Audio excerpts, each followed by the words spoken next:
خلاص يا جماعه الفراخ بتاعتنا طلعناها من الفرن بعد ما قعدت ساعتين. هنحطها دلوقتي ونطلعها.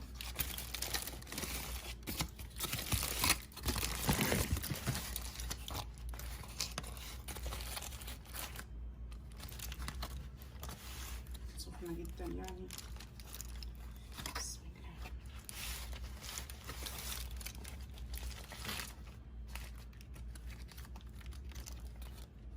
بسم الله الرحمن الرحيم. شايفين ما شاء الله جميله جدا ما شاء الله. بالهنا والعافيه، صحه وهنا. زي ما قلت لكم يا جماعه حطيناها في الفرن حوالي خدت من ساعتين لساعتين الا ربع كده. رجاء لو اول مره تدخلي القناه اشتراك، تفعيل الجرس، ولو في اي استفسار اتركي تعليق مع كومنت جميل منك عن الوصفه عجبتك ولا لا، ولو جربتيها قولي لنا تجربتك معاها عامله ايه. اشوفكم على خير في وصفه جديده ان شاء الله. بسم الله الرحمن الرحيم. السلام عليكم ورحمه الله وبركاته. ازيكم عاملين ايه؟ يا رب دايما كويسين وبكل خير. النهارده يا جماعه هنعمل فراخ مشويه في الفرن مع الخضار المشكل. طبعا انا منزلاها من كام يوم بس النهارده اتورطت فيها. هعملها وابقى انزل لكم الرابط بتاع المره اللي فاتت مع النهارده. بتجيبي الفرخه وبتسيبيها صحيحه زي ما هي كده، بس بتغسليها وبتنضفيها من جوه وبتنضفيها من كله، تغسليها كويس وتنقعيها. وبعدين بتجهزي توابل من كل التوابل اللي عندك تقريبا. تقومي رايحه جايبه كل التوابل اللي عندك وتحطها منها. عندنا هنا ملح، كزبره، جنزبيل مطحون، فلفل اسود، كمون، بهارات دجاج او بهارات كاري. ما ينفعش طبعا تحطي بهارات لحمه. تمام. هنقلب البهارات دي كلها مع بعضها كده بالمنظر ده اهو.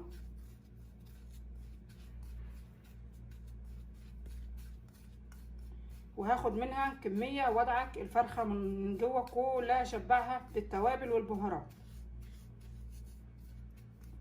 طبعا الدجاج بتاعنا ده بيبقى مشوي وتحفه، احسن من اللي متبل ومنقوع بقى لفتره طويله والكلام ده.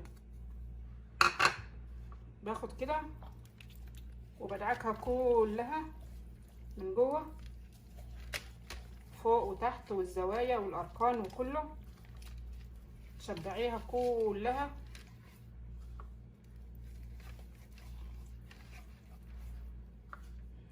لغايه ما تتاكدي انها كلها بقى فيها توابل بالمنظر ده اهو. بيتبقى عندك طبعا كميه من التوابل تستخدميها. بتحط بقى الخضار صحيح اهوت، عشان في النهايه بطلع طبق الخضار ده لوحده جنب الفراخ المشويه.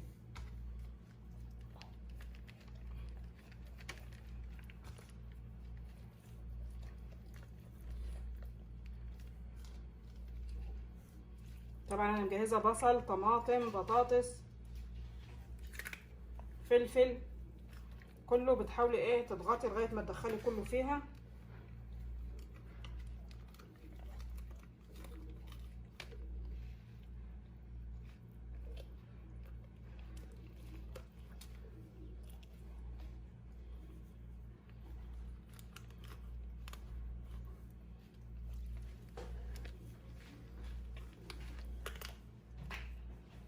تمام كده. الخطوه اللي بعد كده بتجيبي القصدير بتاعك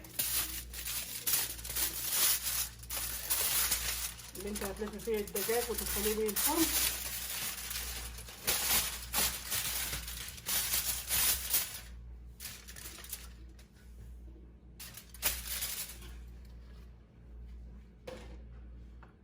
الكميه اللي اتبقت عندنا من التوابل بكون مجهزه معلقه كاتشب على معلقه صلصه حاره. لو انت عايزاها تبقى حاره، مش عايزه بيبقى صلصه بارده، مع الكاتشب مع معجون الطماطم.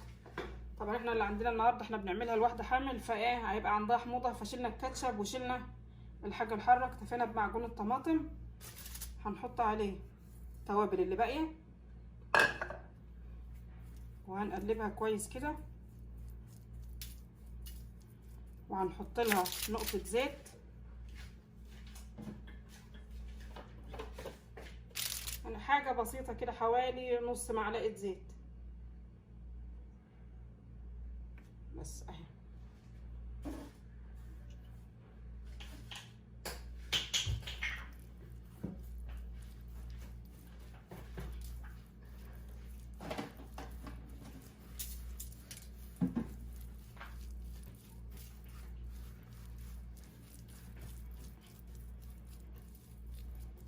تمام كده. هنبتدي بقى نوزع على الفرخة بتاعتنا، والأحسن هنبتدي من تحت عشان نقلبها وضع الاستعداد بقى بتاعها للمرحلة الأخيرة اللي هي مرحلة الشوي. طبعا بتولعي الفرن على درجة حرارة مسبقة، الإشعال من فوق ومن تحت. بتقعد حوالي ساعة، ساعة ونص في الفرن. الفرشة مش نافعة خالص، معلش بقى نستخدم ايدينا.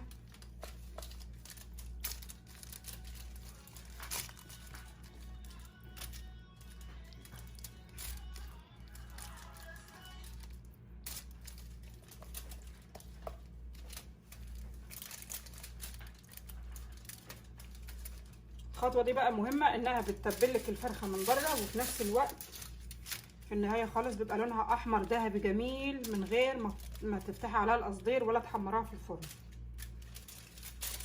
بتطلع اكنك كنتي فاتحة عليها الفرن وشوياها من بره ومحمراها.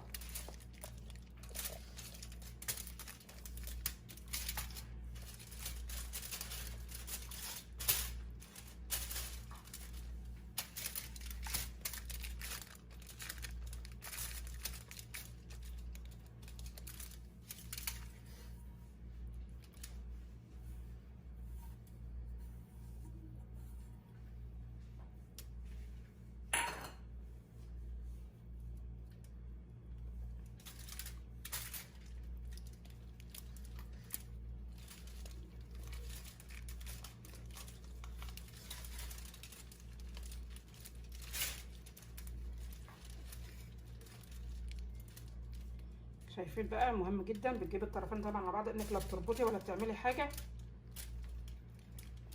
بالمنظر ده. بتحاولي تمسكي بايدك على ما تلفي، بتثبتيها كده في النص والقصدير من جميع النواحي.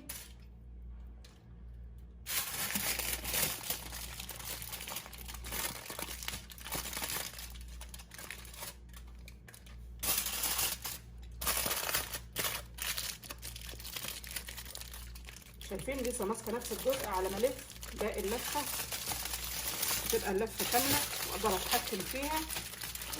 بس خلاص هكمل بقى اللفه كلها.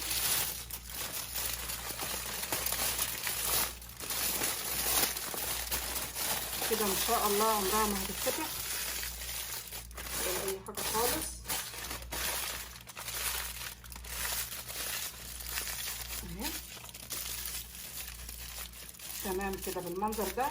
لا احطها لا في صينيه ولا في طبق ولا في اي حاجه، احطها في الفرن رف اوسط او الرف اللي تحت الوسطاني على طول، والاشعال من فوق ومن تحت، وساعه ونص كده ونشوفها. يعني حاولي تشوفيها قبل ساعه ونص، لقيتها بقت كويسه خلاص، مش كويسه بتقومي سايباها لما تكمل ساعتين. هنخلص ان شاء الله ونوريكم النتيجه عامله ايه. خلاص يا جماعه الفراخ بتاعتنا طلعناها من الفرن بعد ما قعدت ساعتين. هنحطها دلوقتي ونطلعها.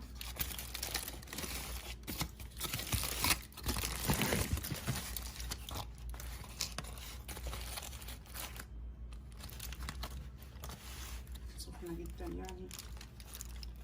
بسم الله.